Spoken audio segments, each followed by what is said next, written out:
Hey fifs, making your own peanut butter at home is the real deal. It tastes so good and it's better than store bought.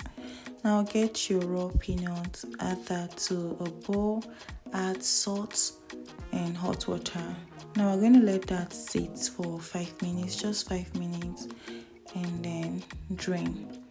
Transfer to your line baking tray, pop that into the oven to roast.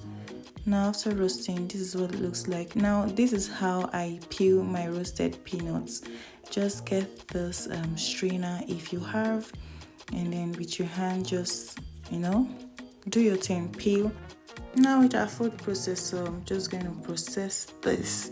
Now it's so full, I'm going to scoop out some, and I'll be using for the crunchy peanut butter.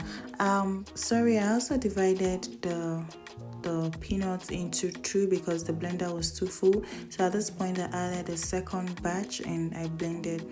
Now the second one, I'm going to add the one I scooped out earlier and I'll mix together. Now we'll have our smooth peanut butter and crunchy peanut butter. You see, it's very easy. It's quite easy. It's worth the stress. So let me know if you'll be trying out this recipe. Thank you for watching.